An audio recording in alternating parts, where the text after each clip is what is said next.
Good afternoon. I'm Ron Carson, the chair of the Martin School's Board of Visitors.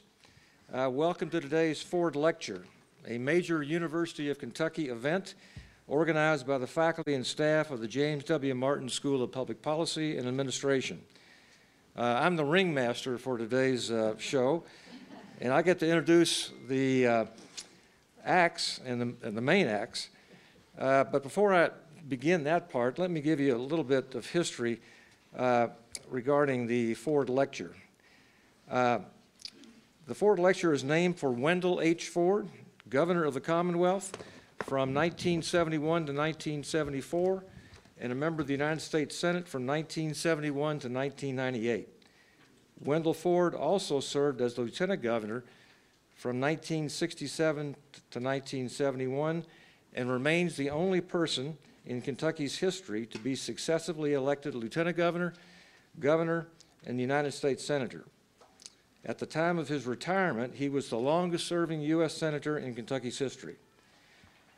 I might also note that in his retirement, he was very active with the Martin School, working with Professor Gina Tom, who's with us today, and serving on the Board of Visitors before passing away in 2015 at the age of 90.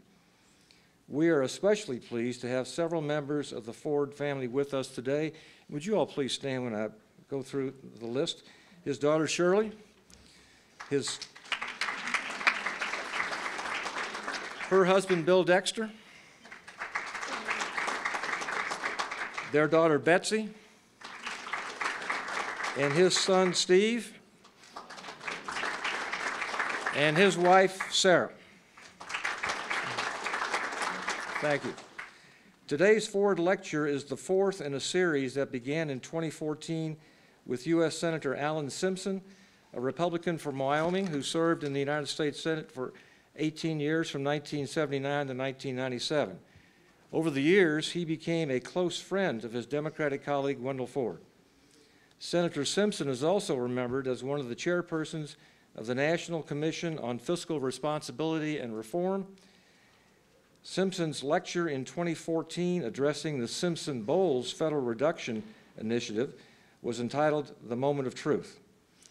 The 2015 Ford Lecture featured John Meacham, a former editor of Newsweek, and Ms. Dorothy Gilliam, the first African-American columnist for the Washington Post, addressing the Federal Voting Rights Act of 1965, which was enacted at the height of the Civil Rights Movement and prohibited racial discrimination in voting. Former U.S. Senator Tom Daschle from South Dakota delivered the third Ford Lecture in 2016, and his address was titled Federal Elections, Crisis Point in a Dysfunctional Political System. Senator Daschle is still the chairman of the board of directors of the Center for American Progress and remains actively engaged in major public policy issues. Thus, you can see from this quick history that the Ford Lecture has become a signature event for the University of Kentucky and the Martin School, and we are confident that this event will remain an important, informative, and stimulating program for UK students in the greater Kentucky community. We are especially pleased that today's audience includes not only University of Kentucky students and faculty from the Martin School, but also students from the College of Arts and Sciences, the Gatton College of Business and Economics, the College of Communication and Information Studies, the College of Law, and the Patterson School of Diplomacy and International Commerce, among other UK academic units. I'd also like to welcome the community leaders from Lexington and from the Commonwealth in attendance today. Now, it is my privilege and honor to introduce the leader of the Commonwealth's flagship and land-grant research university of teaching, research, service, and healthcare. Under his tenure, and because of his priorities, the University of Kentucky has enrolled 400 National Merit, National Achievement, and National Hispanic Scholars in the last several years, tripling the number of incoming scholars and putting UK in the top 10 public institutions enrolling these students. Dr. Capilouto has also spearheaded a $2 billion infrastructure renewal, primarily self-financed, to enhance its teaching, living, research, and healthcare spaces. A native of Montgomery, Alabama, he previously served as provost of the University of Alabama, Birmingham, UAB, where he also served as dean of the School of Public Health. He holds several undergraduate and graduate degrees from the schools within the University of Alabama system and a doctorate in health policy and management from Harvard University. His wife, Mary Lynn Capilouto, is a former dean of the UAB School of Dentistry, and they have one daughter. In Frankfurt, where I work, sometimes, for the Council on Post-Secondary Education, the CPE as we call it, I can tell you that he is very visible and prominent in the hallways and meeting rooms of the Capitol and the Capitol Annex building, and is highly respected among the 138 members of the Kentucky General Assembly.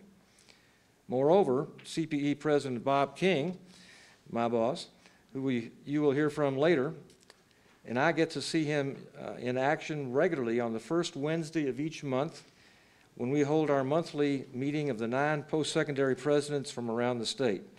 And he is now the longest-serving public institutional president in the Commonwealth. And among that distinguished group of presidents, to use the old tagline from the Wall Street brokerage firm of the 1970s, E.F. Hutton, when Eli Capilouto speaks, people listen. I can assure you that in Frankfurt, whether it's legislators or his fellow presidents, when he talks, people listen. Please help me welcome to the podium the 12th President of the University of Kentucky, Dr. Eli Capilouto.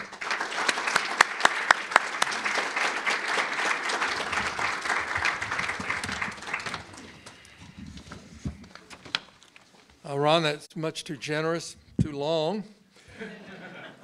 And I'm going to have to apologize up front because my wife and I are hosting a reception for students who have received honors throughout the year. We like to do this before they graduate, and we have to do that, so I'm going to have to leave. And I deeply regret it because you're also going to learn that I don't control my schedule. I have people that know my interest, but all week I've been walking around campus seeing the advertisements for this talk and thinking to myself, gee, I hope I can make that talk. And then I arrived at my office this morning and learned I have the honor of making the introduction. Also, in the last hour, I had to tape an impromptu interview. And the first question I received was, and I didn't know I was going to get this, who are my heroes? And so just to let you know, I immediately responded, my grandparents, because they're all immigrants. And they came to this country between the years of 1908, 1912. 150 families followed them from this little island off the coast of Turkey. You can call it family reunification or chain migration, whatever you'd like, but they all came and were welcomed to Montgomery, Alabama. And I also feel fortunate that when I arrived in Lexington 7 years ago, that I had the honor and pleasure of spending time with Governor Senator Wendell Ford. What a legacy of public service he left, and he continues to inspire us today. I also have to tell you that one of my favorites, I worked in his campaign when I lived in Alabama, was a senator by the name of Howell Heflin. And I learned, when I got here, I started hearing a few stories from Senator Ford, and I said, did you know Howell Heflin? And they were very close. And then he shared with me some of those stories I were hearing were ones he got from Howell Heflin. And I loved hearing those stories again. So we're honored to continue this legacy in his honor by bringing these distinguished lecturers and subjects to our campus. The issues that we respectfully discuss at the University of Kentucky are the ones that most challenge us today: healthcare, federal spending, national defense, public policy, and now today, immigration. Our campus and campuses throughout the country offer a unique environment within which to answer these important questions. And we don't do so in a remote way. The questions are real for us. Since I've been on this campus, I've had the opportunity to spend a lot of time with DACA students who, and along with their families, face great uncertainty. And I'll share this story without revealing which is supposed to be something we announce later. I have the honor of calling all the students who are going to be commencement speakers. We're going to have 4 in May. So one I called yesterday, without revealing too much here. So this student came to the University of Kentucky because his father, 30 years ago, got a degree at the University of Kentucky. I will only say that he lives on the continent of Africa. But his father, he said he'd never heard of Kentucky, but his father said, that's where you're going to go. He could not speak English. He came here, enrolled in our English as a second language courses for a semester. An exceptional, curious student. Returned home to develop his honors research project. This guy's Nobel material one day, I'll have to tell you. And set up an exciting project. Then when he returned to the United States, his country's placed on the banned list. So he can't return. And his parents can't come to his graduation, where he's going to be the commencement speaker. But his future is bright. This young gentleman who came here 4 years ago, couldn't speak English, will enter the MD, PhD program at Harvard University in the fall. So those are the stories we confront every day. They're not just numbers for us. And so as we explore this intellectual frontier, I'm reminded most about our students. And the way a 1984 article in the New York Times described immigration as one of the most emotional issues Congress has ever considered, and on many days can't consider. So today is no different. At the time when they wrote about this, the New York Times was referring to legislation negotiated by this afternoon's honored guest, former Kentucky Congressman, the Honorable Romano Mazzoli. The Simpson-Mazzoli bill, officially named the Immigration Reform and Control Act of 1986, was the last major immigration reform signed into law. And I'm sure he will share this afternoon the sausage making behind the law was an uphill battle, having passed the Senate twice in 3 years before ultimately passing the House of Representatives and becoming law. It took bipartisan compromise, and the legislation included provisions that rankled both parties, provisions that would likely declare the bill dead on arrival in our current climate. But as Senator Ford believed, when interested parties walk away from the table feeling like they lost something, that's compromise. 34 years later, in state houses, the halls of Congress, and college campuses, we are debating immigration once again.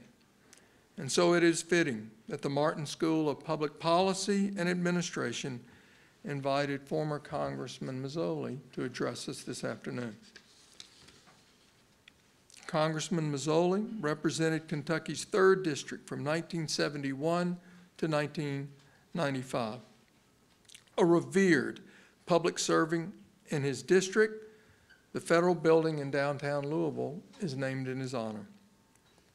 Former Congressman Mazzoli is a graduate of the University of Notre Dame and the University of Louisville Brandeis School of Law. After graduating, he began practicing law in Louisville in 1960. In 1967, he got interested in politics and ran for state senate, where he served Kentucky's 35th district until he was elected to Congress in 1970. While in Congress, he chaired the Immigration, International Law, and Refugees Subcommittee of the House Judiciary Committee and served on the House Small Business, Intelligence, and Education Committees. After representing Louisville and Jefferson County for nearly 24 years in the House of Representatives, he returned to Louisville to teach as a visiting professor and distinguished fellow at Bellarmine University and the Brandeis School of Law at the University of Louisville. Later, he went on to earn a master's degree in public administration from Harvard's Kennedy School of Government. I think you could have taught yourself at that degree.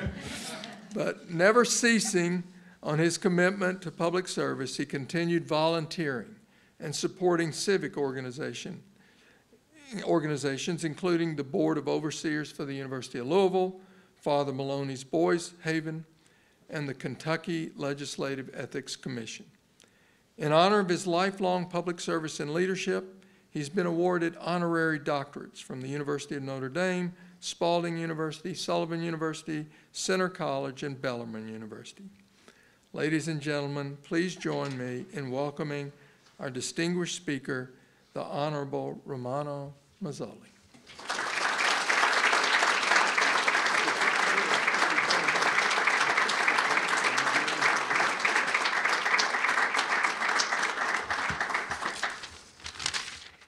Before Dr. Capilouto leaves, let me just say that we really could disband our little thing here. I think Dr. Capilouto touched on all the important points, and thank you. I would say this, that my own dad came here to this country in that same band, 1908, in that period of time. So anyway, we share a lot of things in common. And thank you for your leadership here at UK and for all those scholars. That's no small achievement. It speaks well for you, but it speaks well for the university. Have a good day and a good reception.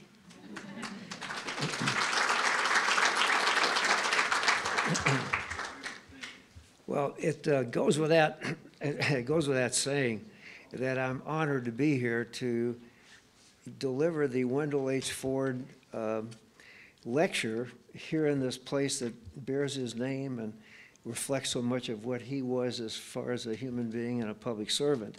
Wendell was as near to my political mentor and political tutor as there ever has been in my life. I've got wonderful friends, and some are here in the room, the Ford family, my friend Charlie Mattingly, who have been just immensely helpful to me in my journey through life.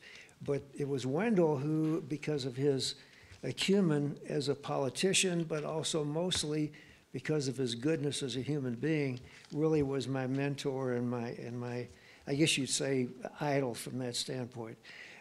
Just a couple of quick stories. Steve, I know you've heard stories about your dad, and Shirley about your dad forever, but there are a couple of them I'd just love to tell you if it's okay with the crowd. One is, we were together campaigning in 1967 for the Wendell for the state senate, and I was campaigning for lieutenant governor, me for the state senate. So we wound up at the Mose Green Democratic Club, which is one of the last of the vestiges of the old Democratic clubs in the city of Louisville. There are many of them. Well, Mose Green Democratic Club had a cake wheel. So here, Wendell Ford, Dave was there, I was there, and we were asked to contribute a cake. Well, I dug in my pocket, Judd didn't have the money. Wendell dug in his pocket, didn't have the money, but together we were able to scrape and, take the pillows off the chair and find some loose change. We did get the cake. So we were able to give the Mose Green that opportunity. And then also I shared with my friends, and I want to thank all of them, or Judge Kaufman, of course, who did so much of the heavy lifting to get our group together, Bob King, who will be retiring soon as the president of the post-secondary education group. Bob, I would say my only piece of advice to you is learn how to say no, N-O, because you're going to have to learn how to, something you haven't said much in your lifetime. So that's part of it. And my friend Dave Atkinson, who was the mayor, in fact, when Dad and Mom still lived there, but was the mayor of Owensboro, and then has now led the Kentucky Chamber of Commerce to a point where it was designated as the outstanding Chamber of Commerce at the state level in the entire union, and that was last year, 2017. So I think we're very well. But the story I'd love to tell is about Wendell and I campaigned at General Electric. If you remember that, Steve, 25,000 people, and they had these huge parking lots, and the people would come in at 5 o'clock in the morning, and they'd go down these walkways to get over to the buildings. They were in a hurry. Well, that was when he was campaigning for lieutenant governor, and Henry Ward was campaigning for governor. And so we were set up out there at GE, and there's a sign above Henry Ward, "Come meet Henry Ward." And the people 5 o'clock in the morning. Well, you know, they weren't very attentive to that. Wendell, by contrast, had this old beat-up station wagon. On the top of it, he had a sound system, was playing Herb Alpert's The Tijuana Brass, which you remember, the Tijuana Brass at 5 in the morning will wake you up. And he would then, it's just like a salmon spawning.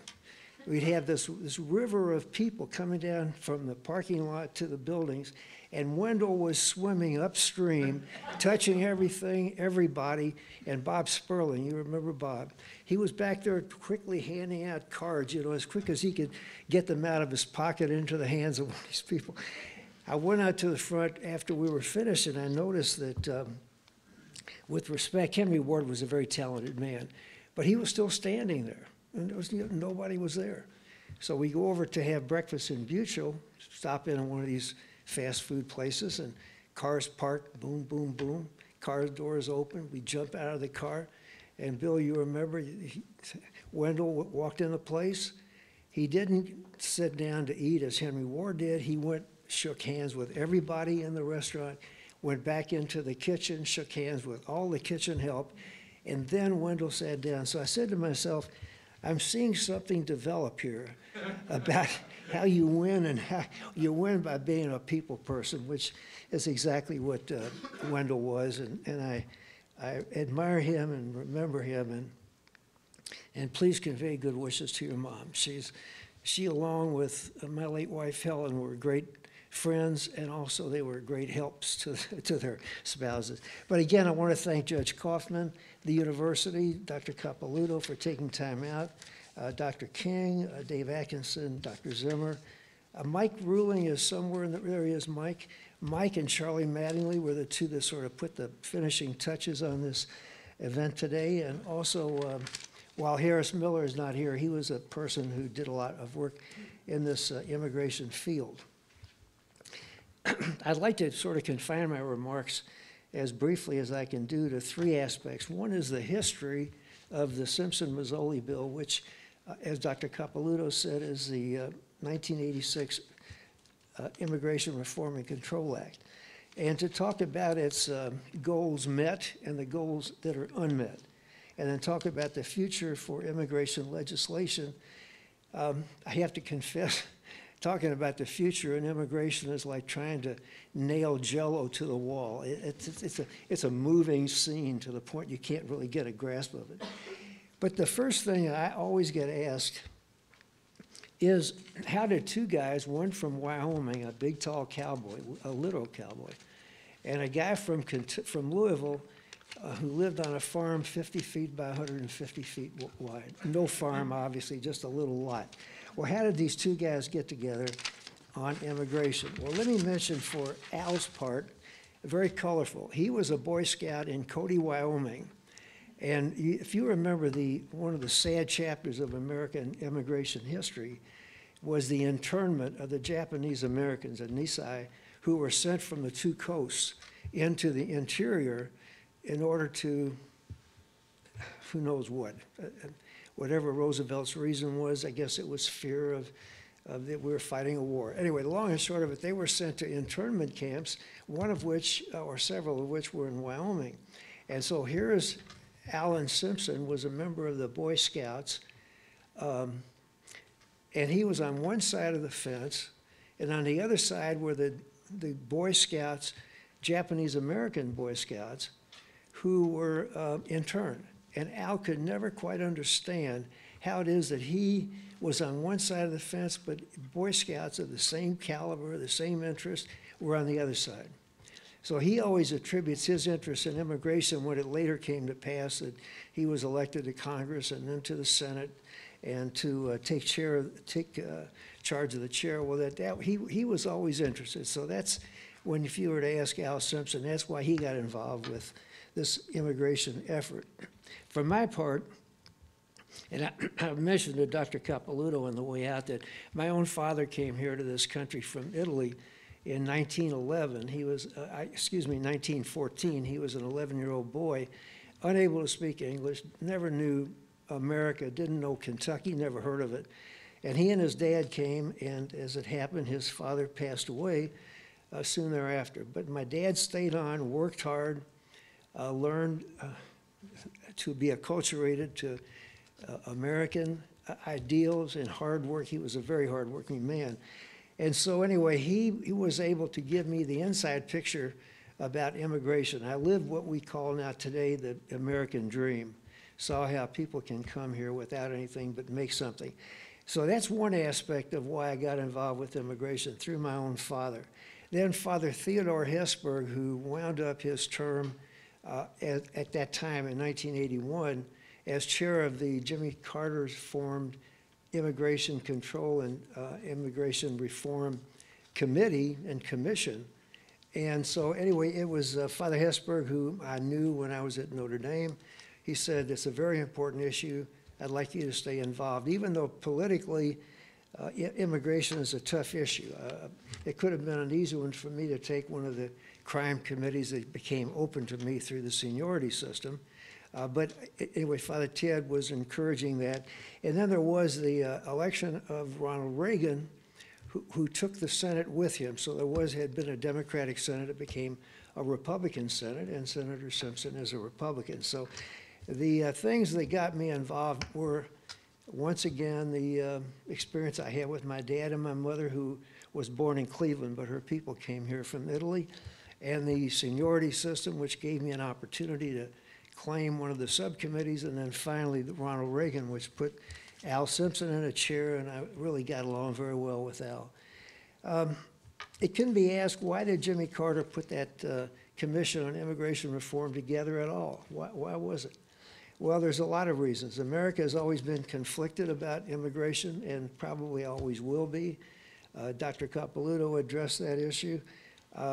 We have, those of you who have ever been to New York and to Statue of Liberty, at the base of the Statue of Liberty is the famous poem, The New Colossus by Emma Lazarus. Give me your tempest-tossed, you're tired, you're hungry, you're poor, and I'll light my golden lamp for them. So anyway, we have that, which is obviously inspiring. However, we also have, I just referred to the internment of people who are American citizens, but they were put behind wire fences and behind bars for what? Just being here.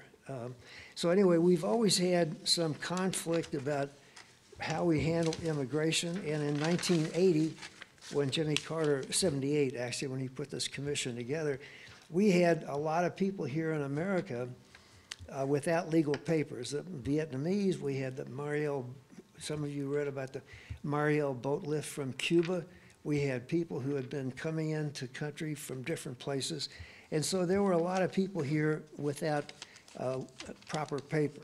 And so one of the main elements that we had to do with the Simpson-Mazzoli bill was to deal with the people who are here without proper papers, and then we had to do something with the people who were trying to get into the country. So we first of all had to deal with enforcement at the border, enforcement at the workplace, so that we could finally find out who really can take a job because they have the qualifications and the proper papers, and which people should not. And one of the requirements that we made, which was never met, which is why the effort to keep or reduce the number of illegal entrants never did materialize, is because we premised our effort on having a universal identifier, what we now call like a credit card or a driver's license, something of that nature, where you could then present that to an employer. The employer would say, that's all I need, either swipe something and you're okay, and if you can't provide that, then you don't get the job. But the truth of the matter was that was never implemented, would never get the proper amount of money. So as Father Hesburgh always said, who was for this identifier, a man of impeccable civil rights background, but Father Hesburgh had the front door, back door approach. He said, unless you close the back door, which is the door through which people come into the country without paper, you're never going to keep the front door open. And one of the things that Dr. Capilouto, who I say really studied this carefully, he talked about chain immigration, which is being used as a very disparaging term. Chain immigration is why I'm here, because that's how my dad came into the country. His uncles had come here from the little village earlier. So that was the way, it's family unification, people coming together. And so the idea that we have to do something for people in order that they can find a proper status, find some kind of a legal status. So we tried to manage the then, they talked about millions, now 11, maybe, who knows. In those days, we talked about 3 million, but we tried to do that through a legalization program. And because these bills all have the same elements, enforcement, do something about temporary labor for businesses that can't really recruit from among the indigenous people, and also to have something to do with the ones without papers, correct credentials, then the what we did, and again, it's important to note, this is not an amnesty, because when people hear the term amnesty, hackles raise and, you know, people get pretty excited. This is a legalization, a regularization program. When you amnesty, you just kind of wave the magic wand and that's it. If you're in a class and they wave the wand, you're okay. And Jimmy Carter did that with people who had gone to Canada to avoid the Vietnam War. He amnestied them. But this is legalization. So one part of what we did was to develop a program. Now, we passed our law after 3 Congresses, 6 years. We passed it in 1986. So to qualify for the legalization, you had to have been in the U.S. before 1982. So there's always going to be a back date to whatever program the Congress may come up with in the future. There's always going to be a back dating of those who would qualify. But once again, you have to go through some fiery hoops, pay your taxes, learn the language, make sure you're clean from a criminal record. And then only can you qualify, and then you still have years to go and things to do in the meantime. For the University of Kentucky, this is a pretty vivid thing. Dave, I know you've traveled the country extensively. I was, and I'd love, and I mentioned to Judge Kaufman at lunch today, if there's any way she could arrange or you could attend a naturalization ceremony. A naturalization ceremony is where people come in from 50, 60 countries, they raise their hand and become American citizens. And it's in the naturalization where all the threads of this immigration thing come together and are woven into a tapestry. That tapestry, of course, is the United States of America. Well, once in 1996, Doctor, I was invited to give a naturalization talk in El Paso, Texas, a city I'd never been in before. When I got to where it was at the University of Texas, El Paso campus. Well, that still didn't ring a bell. When I got into the gymnasium where the ceremony was taking place, exactly, Judge, University of Texas, El Paso was Texas Western. And if you remember 1966, the Texas Western team played the University of Kentucky Wildcats. And Adolph Rupp was still the coach at UK, and Don Haskins was the coach at Texas Western. Well, this was this almost like the Loyola team did this year. You talk about being upset from the start. Anyway, the long and short of it was Texas Western won the national championship, beat the Kentucky Wildcats. And what was sort of past and prologue about that, Texas Western was an all-black team. And the University of Kentucky was pretty much, if I know correctly, pretty much an all-white team. Well, anyway, what that did was to change not only the face of basketball, but change the face of a lot of immigration theories and thoughts. And so anyway, I found myself with all these banners hanging down. I said, full confession, I'm from Kentucky, and but this is how we do it here in America. So finally, about the future. Well, the future is like that Jell-O trying to hang from the wall. How do you do it? I think the past is prologue. I do think that reform of the future is going to be pretty much like reform of the past. Something with enforcement to prevent people entering. You need proper qualification identifiers. Something having to do with the pool of people who are here already but without papers so that they're not evicted or expelled or excluded because they're important. And one thing that sometimes is not mentioned, we're talking about the DACA. There may be some people here at UK who are the deferred action of childhood arrivals, kids who have come here via their parents, but who have just a limited period of time to arrange their affairs unless the law is changed. But in any event, we have this need to do something with the people who are here. Because if you don't do something with the people who are here, there are all kinds of consequences. There are political consequences, social consequences, demographic issues, but most importantly, it's a moral issue. And sometimes the morality of the issue of what do you do with people who are here but can't prove it or don't have the opportunity to prove it.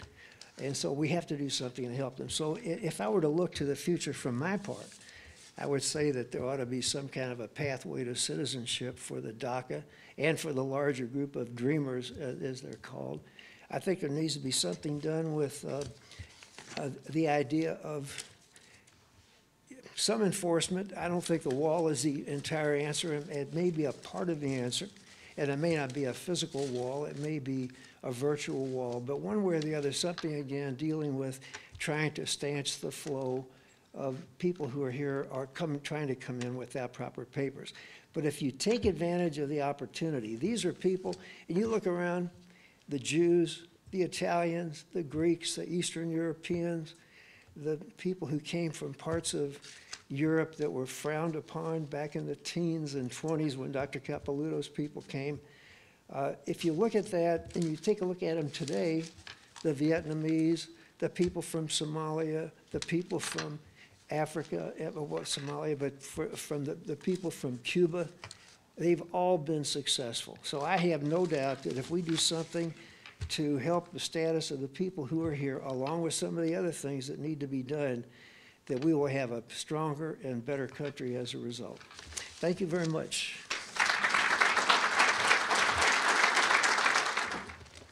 Congressman, that was just wonderful. Let's give him another round of applause.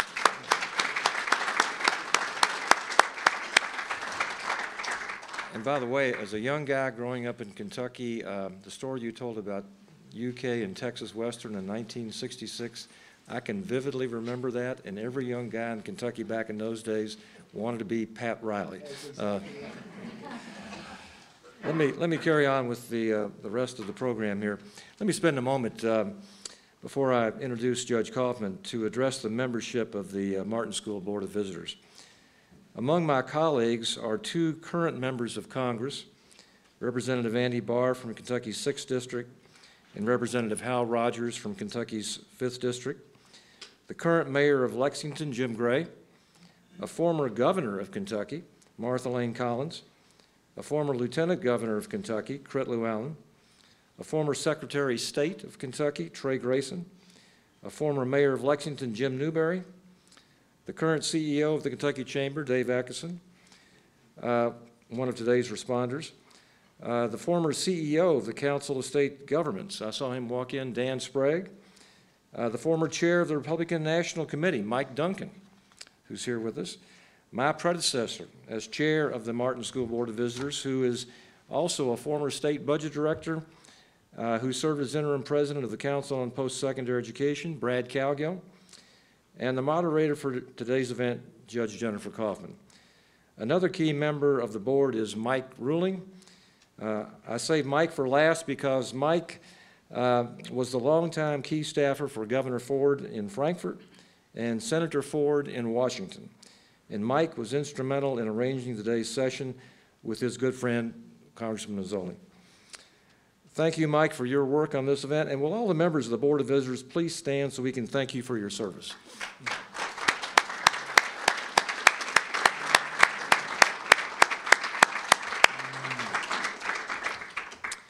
Finally, it is my great pleasure to introduce the moderator for today's event, retired federal judge Jennifer Kaufman. Jennifer Kaufman was appointed United States District Judge for the Eastern and Western Districts of Kentucky in 1993 and was elevated to Chief Judge of the Eastern District in 2007. She was the first woman to hold either of these positions within the Commonwealth, and she retired from the federal bench in 2013.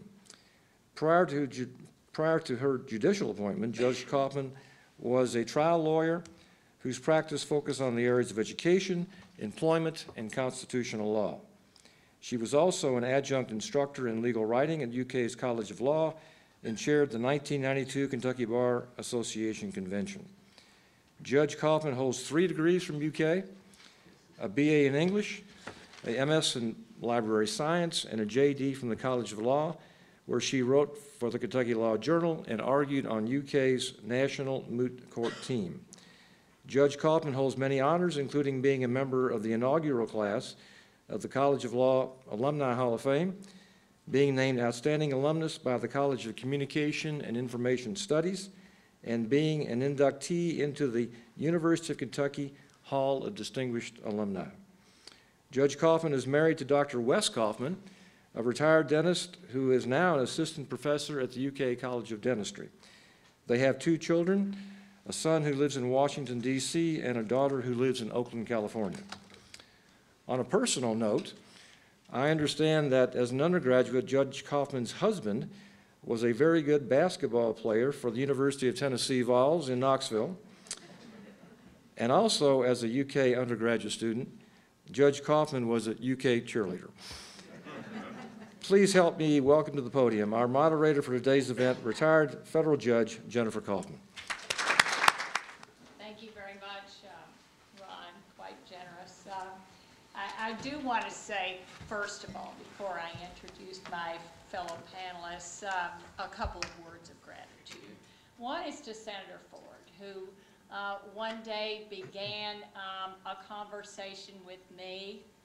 His son-in-law was in the same room at this meeting, began this conversation with me by saying, "Young lady, I'd like to talk to you about being a federal judge." And for that, I will always be grateful. I also want to say a few words of gratitude to Congressman Mazzoli. I think it's pretty fair to say that they don't make them like him anymore. You can hear in his manner of speaking, and you can see by what he has done that the influence of his Italian father is seen and shown and felt in his courtly manner, and indeed in his truly putting his country over his party, maybe even over his own re-election. They really just don't make him like either of those people, Congressman Mazzoli or Senator Ford, anymore. And for that, I am so much grateful. So grateful. I also want to say this, kind of on a personal note. I don't want to put too much pressure on my fellow panelists, but they've already lost out to Congressman Mazzoli, who, before this day, I think last week, has already written me a note, a handwritten note of thanks. Talk about. I got one too. Oh my goodness. So talk about old world and courtly. I really appreciate that. Thank you. We are going to have a little reaction, maybe for 30, 35 minutes, and then open it up for questions from the audience. I do want to introduce my distinguished fellow panelists. Dave Adkison is the president and CEO of the Kentucky Chamber of Commerce, and as you have already heard, as a result of his leadership in 2017, that was named the State Chamber of the Year. He has been at the Chamber in Kentucky for 13 years, and during that time it has doubled in size and is the leading voice for business in Frankfurt and in Washington. He, I think when I first knew of Dave Adkison, he was the mayor of Owensboro. He was twice elected mayor of Owensboro. He is a native of Owensboro. He was also the president of the Birmingham, Alabama Chamber for 6 years before coming to Kentucky to head the state chamber in 2005. The other person here presenting is Bob King. Bob is the president of the Kentucky Council on Post-Secondary Education, and you can see that, I suppose, in your programs. But I also learned today that he is a graduate of Trinity College in Connecticut, and where he played soccer. He also is a lawyer. He is a graduate of the Vanderbilt Law School. I'm sorry. He has been a prosecutor in state court in California and in his native New York. I think he said he's a native of Rochester.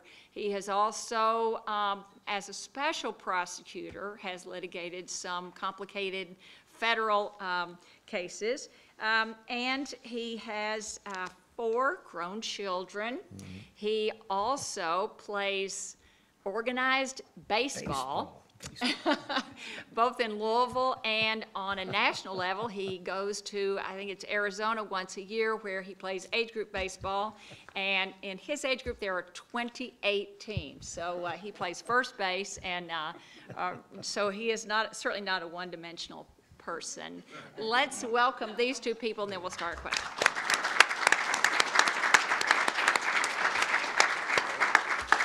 I would like to get the panel's response to a couple of questions. We have talked about some of this, and some of it we really haven't discussed. The success of the Immigration Reform Control Act in 1986 depended really on 3 aspects, as I understand it. One was border security, of course. One was a legalized, as you say, not amnesty, but a legalized path to citizenship. And then the business leg, what some might say the wobbly leg a little bit. I know that you started with some stringent controls on businesses that didn't hire people who were fully documented, and that might have been watered down a little bit. But looking at, and I'd like to hear what you think about that, but looking at those 3 legs, I would like to hear what you think about the success of that immigration reform effort, looking at one or all of those. Okay, Congressman Mazzoli. Thank you very much, Judge. There were really 3 aspects that we dealt with. One was the enforcement, not just at the border, but at the workplace. And the part that failed was the workplace, because that was premised on the idea that the employer would have some fail-safe way of checking out the credentials and the bona fides of the people who are looking for work. And as it happened, there were just an awful lot of different paper, different kinds of IDs, different sorts of certificates that were permitted. We had to finally accede to that. In the meantime, trying our best to get money to get this identifier. If there had been an identifier, then I would say not only did we meet our goal, which was to manage the pool of undocumented people who were here, and we did. And as a matter of fact, there's a little sidebar to the story about Texas Western. There were probably 2,000 or 3,000 people in that gymnasium in El Paso who were becoming American citizens via our law, which of course gave us a great thing. But so the things we still need to have something doing with border security, workplace security, premised on the idea of a universal identifier. We need to do something about temporary labor. Dave will be maybe talking about that. There still are jobs in Kentucky and in America that really American people don't really want, are not trained to do. And so as a matter of fact, they go wanting, or they turn to be done by immigrant labor. So we need to have some kind of a temporary worker program that would allow seasonal work to be done, and also then have some guaranteed way that these people would then go back, once they've done their seasonal work, go back to their home country. And once again, we're going to have to do something with now maybe 11 million people, because the identifier at the workplace didn't succeed. We have that many more people to deal with. But some humane way, some way that the human rights of the people are recognized. And so I would say, again, the past is prologue, and that there would be some sort of a legalization program that would be factored in for not only the DACA, the deferred action for childhood arrivals, and not just for the dreamers, but for others who are here. Dave, you want to respond, especially on that, the aspect of the business leg not being such a success? Yes. Thank you, and it's an honor to be with Congressman Mazzoli and the other panelists here to someone of his stature. You're right, Judge Kaufman, folks like him and Wendell Ford are few and far between these days, and it's an honor to be with you. I think my role on the program this afternoon is to share a business perspective, and so let me just start by saying I think the first time our Kentucky Chamber spoke out on immigration in any sort was over DACA, and we came at that from the perspective of workforce, the workforce of Kentucky. There are over 3,000 dreamers in Kentucky. Workforce is by far the most dominant theme, concern in the business community of Kentucky today. I don't know that any other state would feel otherwise, but it is clearly, we hear it from the big firms like Toyota and UPS, we hear it from the people who put shingles on your roof. The number and quality of workers is a real problem. So we come at the issue of immigration from workforce angle. I wrote an article that was carried in quite a number of newspapers around the state, basically calling on Congress at that time to enact a way for dreamers to stay. And I wrote an article saying that in spite of common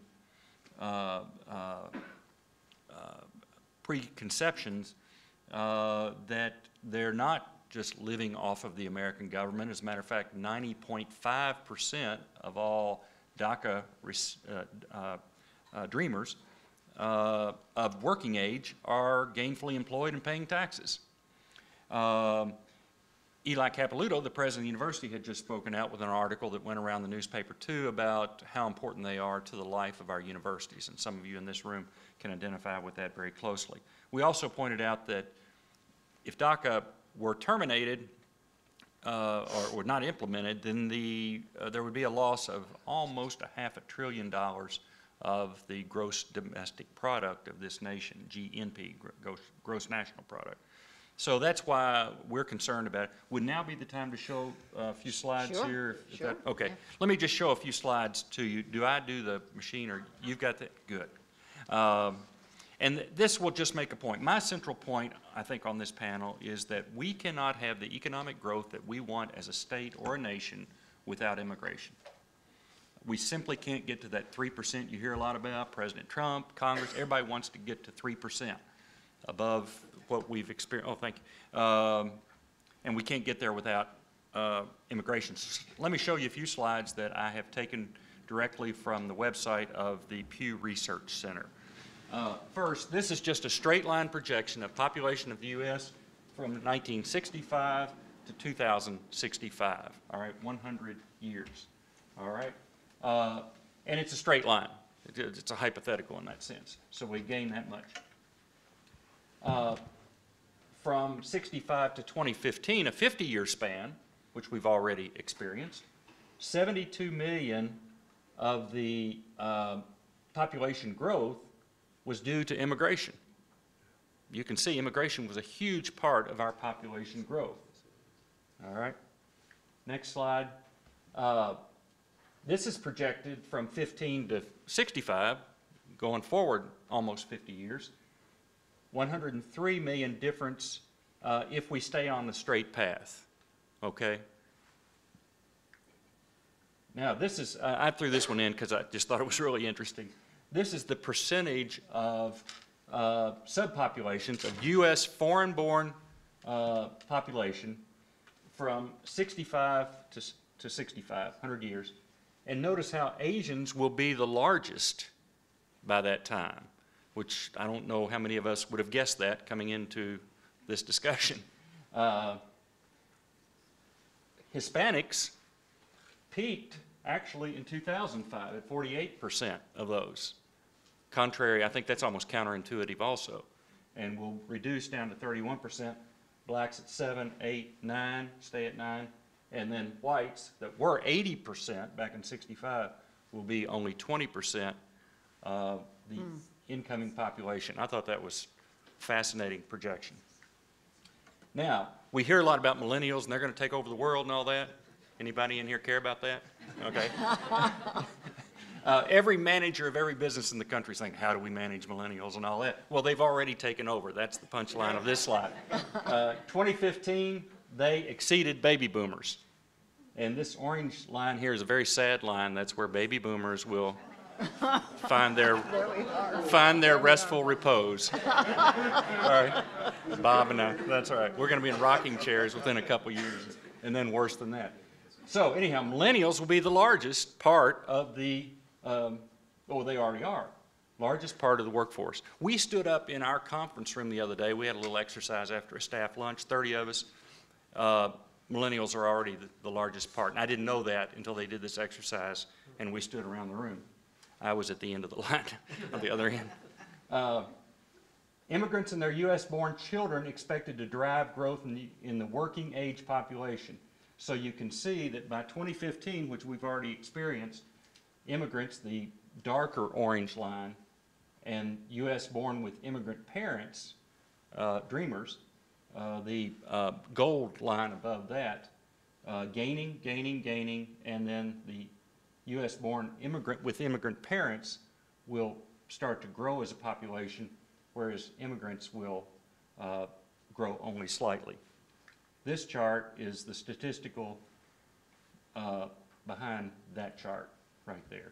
So U.S.-born with U.S.-born parents is declining. That's probably the key thing here, is that this is slightly declining, which leads to the conclusion,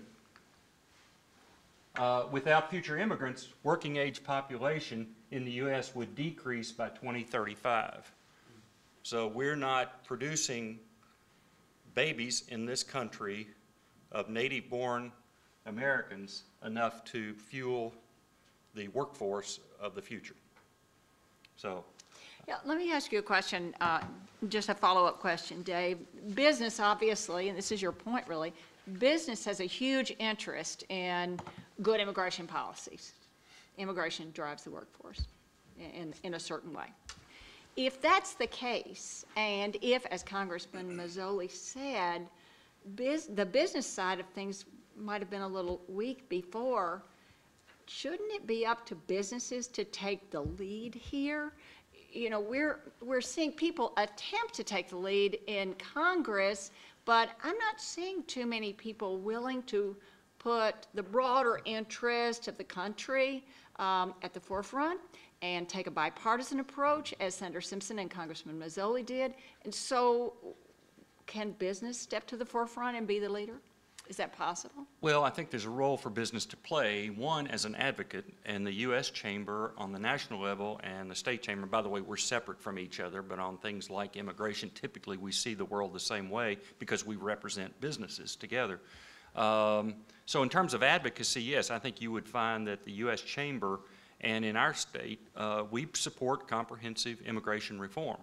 There are basically 4 pillars to that. One is we need to expand the temporary worker program. We need a national work status verification system, E-Verify or something of that nature. Is that like the universal ID he was talking about? Identifier? Right.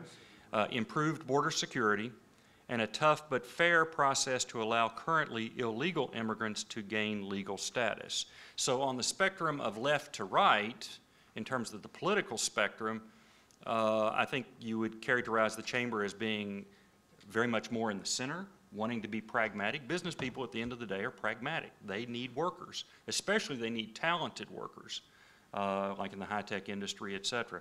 So there's that role, advocacy. And secondly is in the monitoring, whether it's E-Verify or something like that, yes, I think the business community has to accept some role in terms of monitoring immigration. Does that need to be combined with some kind of criminal penalties or civil penalties, the monitoring?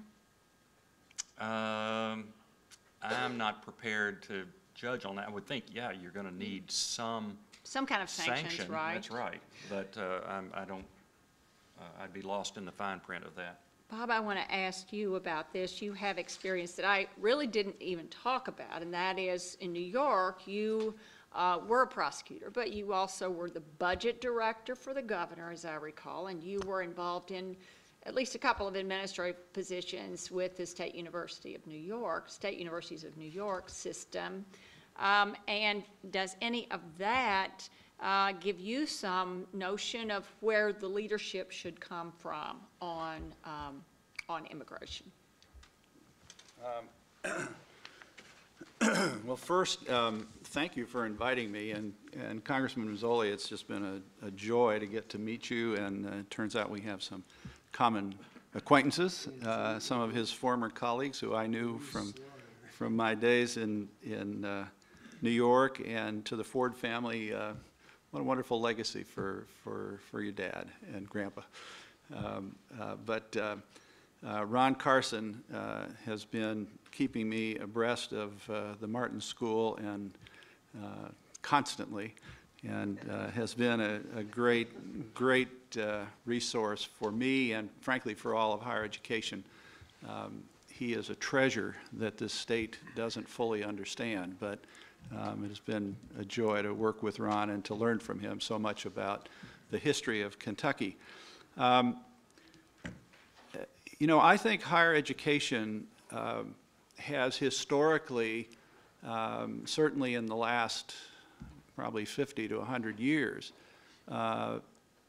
made it important that we attract students from other places who speak different languages, who practice different religions, who experience and reflect different cultures, because we want our students that are native born here in the United States to understand that there's a big world out there. And as technology and travel have managed to shrink the world, the need for everybody, whether you are a native-born American or you are born in any other country, very quickly need to understand that if you're going to participate in a global economy, you better understand the globe. And so I think universities most look very substantially to attract students from other nations, faculty from other nations. There are faculty exchanges that have been going on for decades. I know when I was in New York, the State University of New York, which I had the privilege to lead the system, had in place a physical location in Moscow State University, and that had been there through the Cold War. And so even though the governments and the politicians were fighting with each other, and periodically there were military skirmishes sort of on the margins, universities were playing a role of trying to bridge these relationships by getting to know each other and getting to find out that those people that live in Russia aren't nearly as bad as their politicians. And frankly, that they probably found out that the people in the United States weren't as bad as our politicians. But not all of them. But you know, in the period in which we find ourselves, the discussion has become so poisoned on both sides, frankly. If you are part of the illegal immigrant group, too often these characterizations of people being criminals and being unskilled and unmotivated and just coming to the United States to take advantage of our social service resources is kind of on one side, and on the other side, anybody who is concerned about or opposed to illegal immigration is a racist. Which is the most terrible of epithets that we throw around in our lexicon. And so to me, the lingo has to calm down. And that's only going to happen because some people in Congress and hopefully the President start to express some leadership around this issue. I think it helps if the business community is there. I've always thought that if you want something out of the political process, you have to make it easy for legislators and elected executives to say yes. And as long as there's all this animosity on both sides around an issue, neither side has to say yes. And so I think there's a role that we can play in higher ed, in part by demonstrating through the graduate that President Capilouto was just referring to, the young man from Africa, to demonstrate that students that are coming here from other places represent an enormous value to our economy and to the businesses of the American economy, and play an important role in teaching us individually about the rest of the world, because that will have a value to all of you as you go out into the world and pursue whatever occupation or profession you want to pursue. And so I guess that's maybe a little bit longer answer, but I do think there's a role that we can play in higher ed, and in part through our teaching, in part through demonstrating in our behavior that we can interact with people from other places. You mentioned the toxic language and the need to calm down the rhetoric. And Judge, Congressman Mazzoli, you wrote an article about this, I or did, you yeah. and Senator Simpson wrote an article about this, and it was in the Washington Post, I think, Yeah, 2006. 2006. 20 years on, and this is what the two of you said.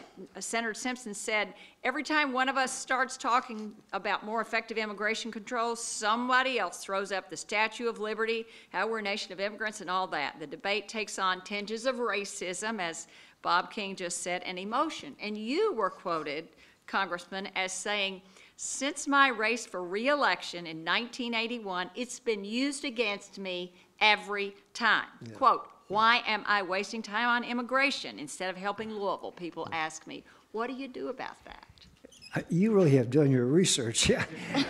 I'm not sure, Bob, we would have liked to appear before Judge Kaufman.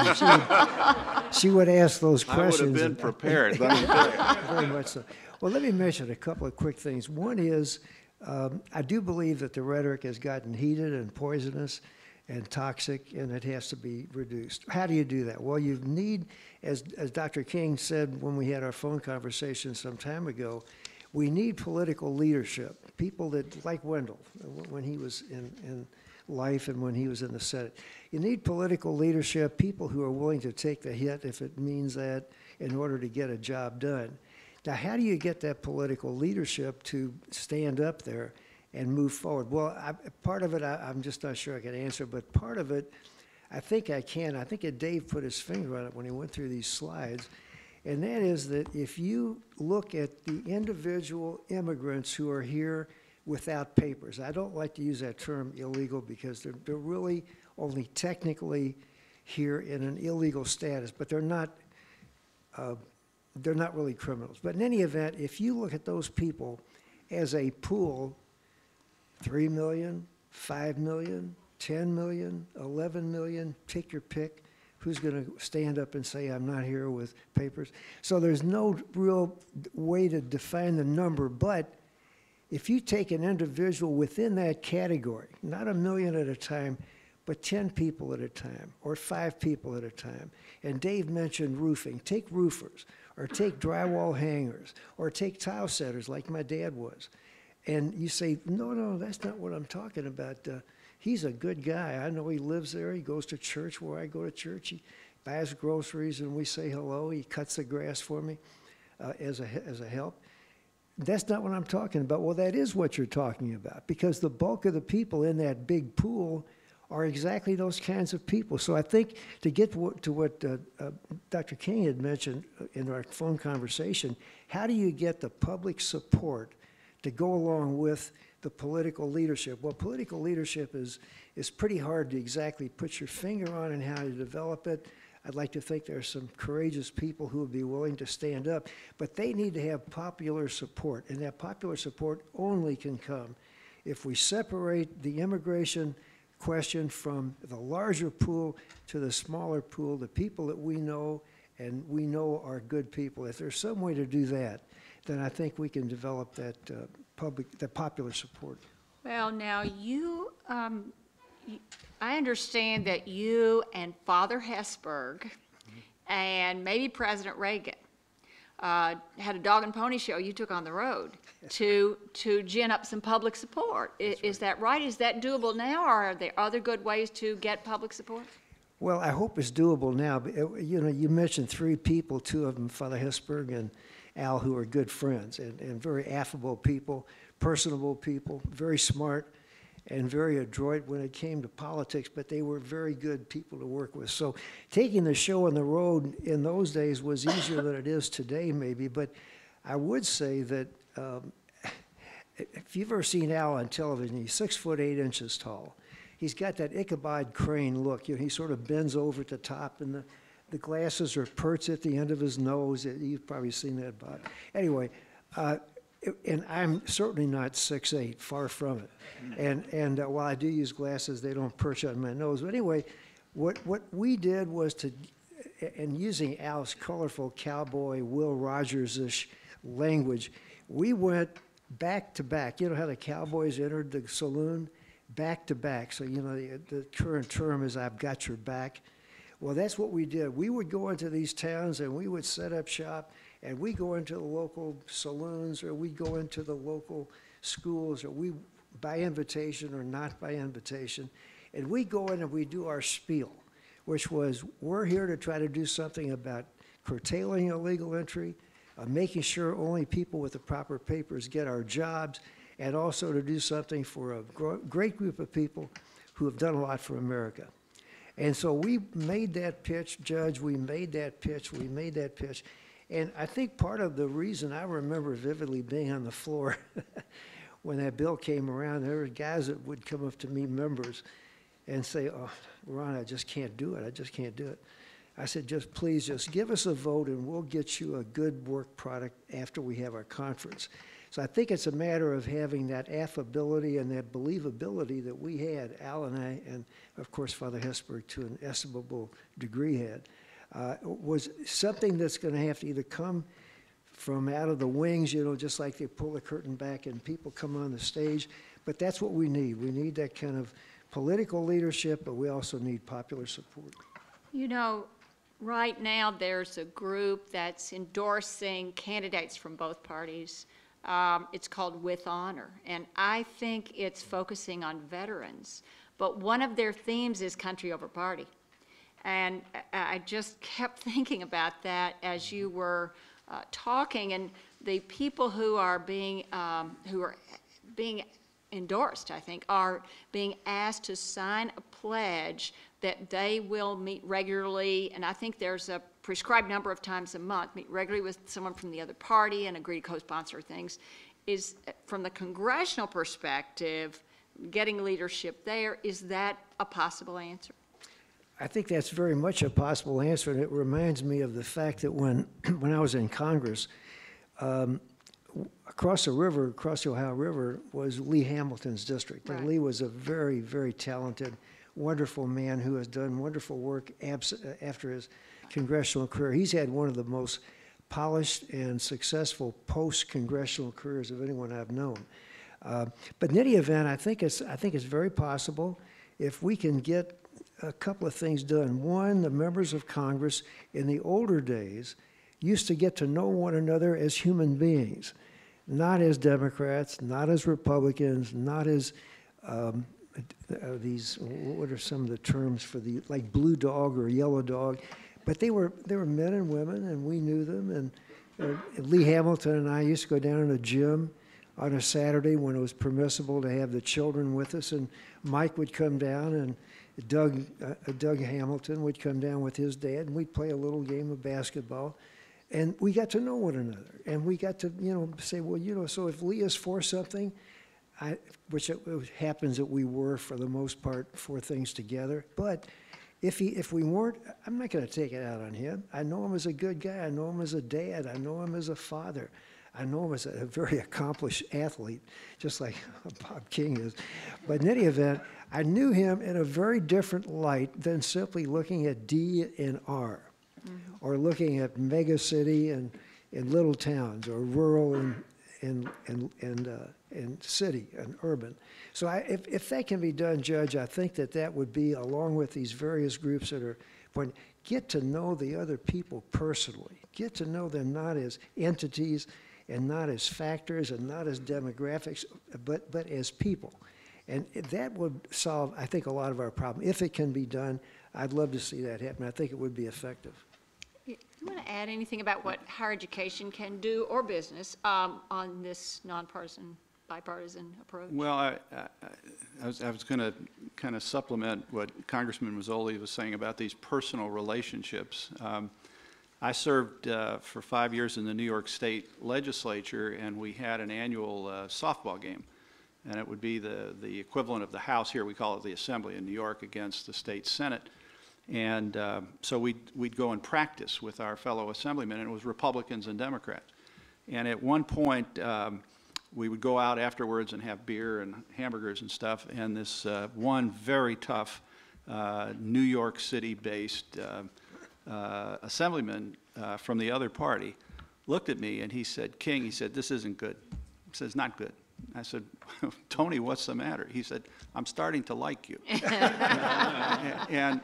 But it really is, I mean, those relationships, at the end of the day, that's what life is ultimately about. And it was the, you know, if you go back to President Reagan and Tip O'Neill, the two guys fought like cats and dogs politically, but they had, I think, a deep affection for each other and eventually allowed them to do business. And, you know, I guess I come back to, I pick on Dave a lot, but the business community is so central to all of this ultimately. And I think part of it is not just lobbying the Congress, but it's explaining to the country why this is good for America. And I'm not sure that most of the people in the country fully appreciate that. We're pretty evenly divided, right? There are people who are terrified that they're not going to be able to be employed. They're terrified that their taxes are going up. They're frightened by and threatened by people who may be coming here who have more skills or who are willing to work for less money. The labor unions, very concerned about immigration and the loss of potential jobs for their members. On the other side, you know, there's the people who are concerned that the people who are coming, and this, by the way, is I want to commend to you, I shared with the group when we were on the phone, a book that would be worth reading. It's called Assimilation American Style. It's written by a guy by the name of Peter Salins, who was my former provost in New York. But in the book, Peter recounts the history of waves of immigration to the United States. And with every wave, regardless of what nationality it was, there were the same kinds of debates, just as emotional. It always seemed unlikely that it would ever be resolved, and then the country would work its way through whatever the crisis was of the moment. So this isn't new for America. But what is different today is the capacity to travel, the capacity to communicate instantaneously through social media and everything else tends to, and social media allows people the privilege of being anonymous and by their anonymity making statements they would never make if they were face-to-face with somebody. And those statements tend to be more emotional and more exaggerated and often more insulting than they would be, which then makes it harder to reach agreement. So I think it would be helpful, and I think that higher ed and the business community could partner across the country to explain why immigration, because of the data that Dave's showing us, is important for the growth of our country and for the prosperity that, that we can all have going forward. So that's... A comment on that.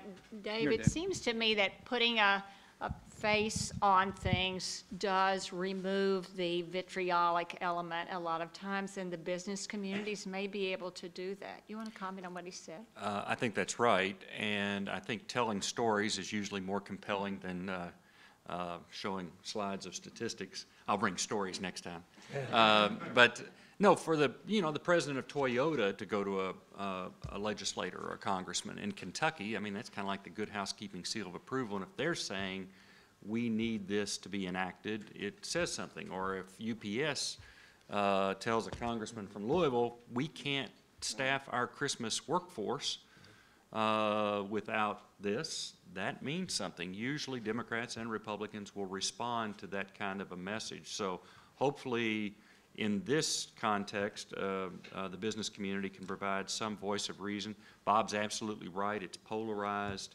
If you say, hey, let's do something practical and compromise, that doesn't make the evening news. That doesn't make cable news, that's for sure. It's the people who are yelling back and forth at each other. And so it's hard to break through that noise. It's hard to break through with a message, a centrist message of common sense and pragmatism.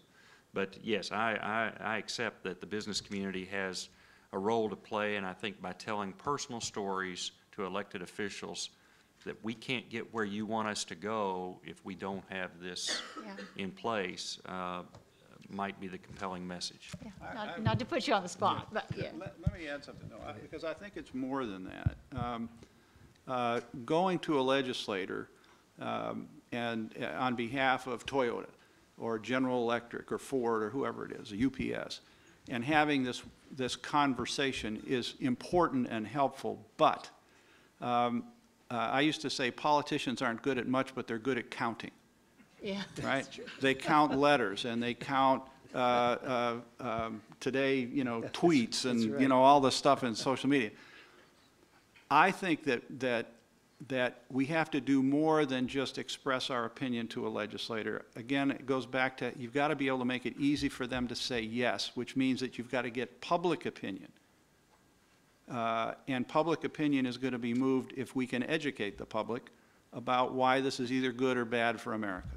Mm-hmm. And to me, it's going to take, I think, some people coming together and saying, can we devise some sort of long-term plan for the country, and what are the key elements to allow you to achieve the plan? And this would be one of those elements, and you put it in that context. So it's not just the one-on-one communication with legislators, because if the president of Toyota comes and says to me as a legislator, you know, I really like you to support this piece of legislation, I said, I know, Will, I really appreciate that, but you have one vote. Yeah. In my constituency, there's 20,000 people in my district who say no. I mean, so we've got to get their minds changed as much as just, you know, expressing the point of view. But I think employers and the business community writ large can help educate their workers, their workforce, and through that the general public, and then go to the politicians and say, look, the public's out there ready to support it. I just want to add one thing to what has been said, and I think it's been perfect. One solution, and I think that I see Al Cross here in the room, he may have written about this, but to use my friend Lee Hamilton again as an example, Lee wrote an article about one of the problems with today's Congress is they're there from Tuesday night until Thursday night, and that's it. They're not there the weekends when Lee and I used to play basketball with our sons, et cetera. So one of the solutions, if you want to call it that, is to make sure that the members of Congress stay on the Hill long enough, or in the town at least, long enough, they get to know one another. And they just can't just, you know, get out of Dodge and, you know, just to avoid the posse.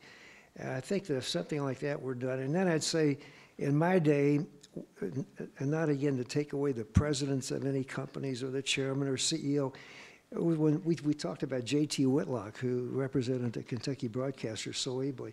Well, when J.T. came up with that bevy of people from Kentucky, that was more important than talking to NBC, CBS, sure. ABC. So I think he kind of, once again, get down to people and get away from the big mass of activity. Let me give the audience a chance to ask questions if they want. We have a question here. Do you mind standing and asking your question? Sure, thank you, yeah. So regarding the issue of enforcement, do you envision any alternatives to the very like militarized approach we've seen from ICE? And can you speak to maybe the tension between like the federal and local levels of government regarding enforcement? And your question is addressed to which panelist? Any and all. Okay, okay. Congressman? I'm afraid I don't say any immediate answer, but I do think that if the people sit down and think about what we're talking about, I don't think you'd have that much need for the ICE effort to grab people and deport the people. I think they'd realize that that's not how this is done. And if you have a wall, it can be a virtual wall, not a real wall. But you know, that may be the bargaining chip of one sort or another to get the DACA and the Dreamers to give them an opportunity, pathway to eventually of citizenship if they wish. But I think we've reached a point now, and I think the panel reflects that, and that we've just become, to use that term again, polarized and so driven into corners and into wedges that were very hard to find unanimity. And the ICE activity is a reflection of the fact that when all else fails, turn to enforcement. You got to have other solutions. The wall is not the solution, maybe one part of it, but you have to have more than that. But if you just would depend upon enforcement, that doesn't get us anywhere. I had in my notes and failed to mention that next time someone talks about immigration reform, make sure that it's preceded by the word comprehensive. Comprehensive immigration, because if it's immigration reform, it's going to be enforcement, almost nothing more. If it's comprehensive, it's enforcement, doing something with the people who are here, trying to deal with the identifier problem. So I don't see any immediate change, but I hope and pray that this doesn't get so totally out of hand that we reach a point where there's no way to restore some semblance of balance in what we've been looking for. I think one way to deal with the problem is to rethink the whole guest worker policy and recognize that for the majority of people that are coming in who are undocumented, they're here to earn money, send it back home, wherever home is, because they can't find jobs in their native countries. If we would make that process more regularized, then the enforcement efforts actually could be targeted at the people that you are concerned about, which are the drug smugglers and the human traffickers and maybe some of the terrorists who take advantage of the porosity of the border. But so I think some of it is, and I would agree, if there's a more comprehensive policy, so that you've got a more expansive guest worker set of practices where people can come work and transit back and forth during, whether it's seasonal work or whatever it is.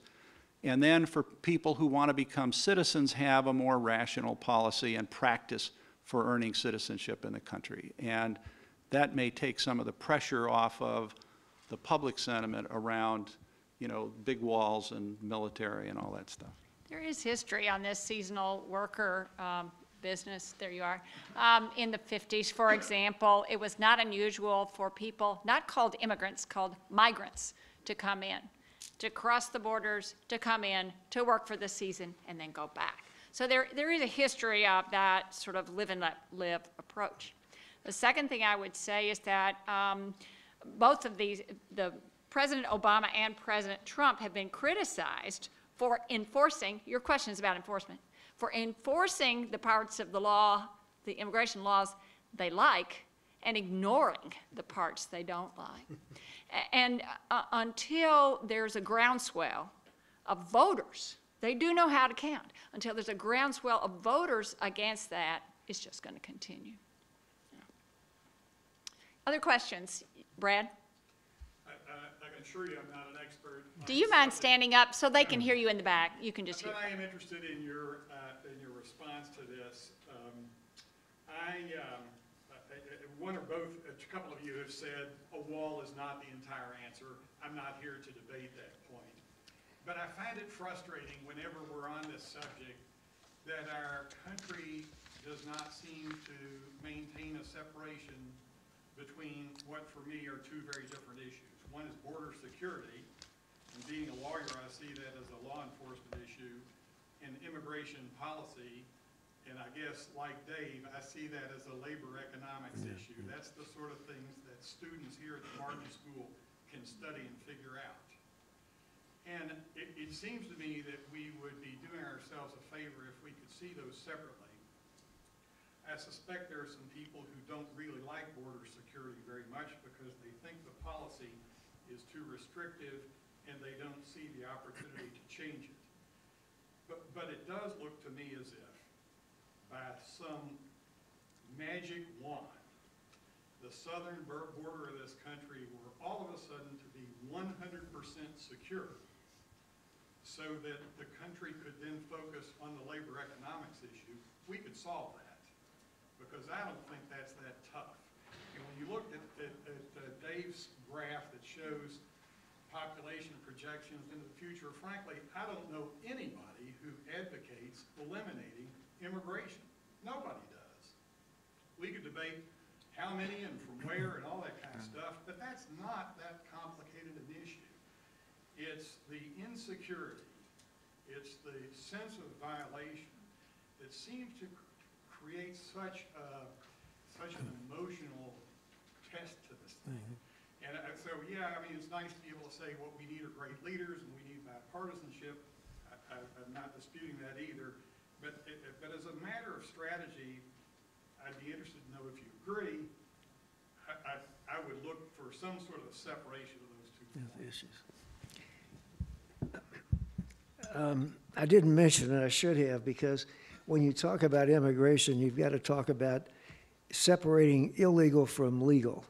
Now, I, again, don't like the term illegal immigration because people have come because they're encouraged to come, they've been invited to come to take jobs and that sort of thing. But for those who are here without legitimate paper, against those who are here with legitimate paper, we make that separation, and if we don't, we have problems. And I think it was exactly accurate. If somehow we could attend to the labor and the economic aspect here, and then we wouldn't have to worry about the ICE activity or the enforcement to the extent we have to worry about it now.